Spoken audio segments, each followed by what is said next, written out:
Hello everybody, welcome to this post-Thanksgiving e-news. Thanks for joining us. There's not a lot of new stuff to talk about, but we thought we'd give you a little bit of an update and sort of talk to you about what we're thinking about as it relates to the economy and markets. So the data is coming in. We're getting more and more bad data on the U.S. economy, but it's certainly lumpy. So we'll get sort of two pieces of negative data, and then we'll get a positive piece of data. But it continues to go sort of in the direction of the U.S. economy heading into a sort of a recession, probably in 2023. And so the data keeps getting worse. But markets aren't reacting to that, and you're saying to yourself, well, why is that?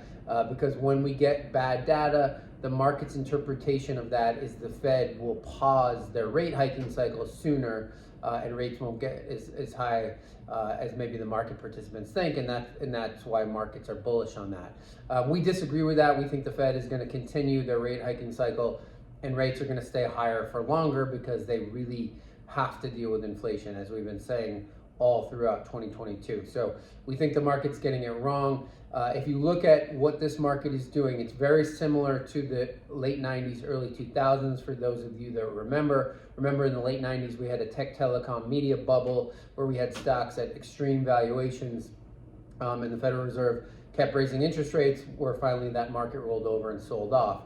But it was March of 2000 all the way to 2002, and the market went in fits and starts where we had rallies in that market, but eventually it was sort of a 19-20 month market correction that eventually then we finally found a bottom and went higher. This is very similar to that, and we're seeing lower lows when the markets do sell off. I'm telling you this because I don't think the coast is clear. I don't think we've seen the market bottoms. Of course, we could have. That very well could be true, and the Fed could chicken out and let markets trade higher. But I think ultimately what we're going to see is more volatility, especially in 2023. We don't think the coast is clear. Now, we could be definitely wrong about that, and markets, we could have already seen the bottom sometime last summer.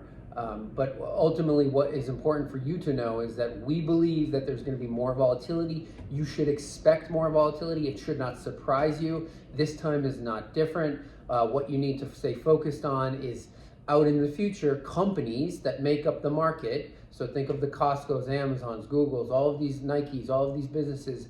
They will be making more money in the future, and their stock price will trade higher accordingly. That's what you need to stay focused on. Don't focus on the market, focus on the companies that make up the market. And Josh can talk about sort of the silver lining that is actually happening because of this correction. Markets are tough because bad news being good news for markets as it relates to the central bank pivot. We think we're probably a few months away from bad news actually being bad news and stocks repricing as a result of lower earnings. I think you can look to the oil market as an example of that. Energy has sold off pretty dramatically in expectation of lower demand next year, and stocks prices in the energy space aren't quite reflecting that reality just yet. But when we talk about what the Fed actually wants to see, the collapse of the cryptocurrency space, the evaporation of nearly $3 trillion in market value, that's a really good thing from the Fed's perspective. You're seeing it today. CrowdStrike, a cloud computing stock, cybersecurity stock, sold off nearly a quarter of its value just by barely missing on earnings. That's the kind of thing that the Federal Reserve is definitely looking for. And as you continue to see the market reprice a lot of these story stocks, they're continuing to grind lower, just like the early 2000s tech telecom media bubble. So the more of that, the better. What's led us to the upside in a lot of cases hasn't been what we want to see leading us to the upside. But as we get closer to the end, you'll see more of those stocks grind to dust, just like they did 22 years ago. The market's essentially just history repeating itself.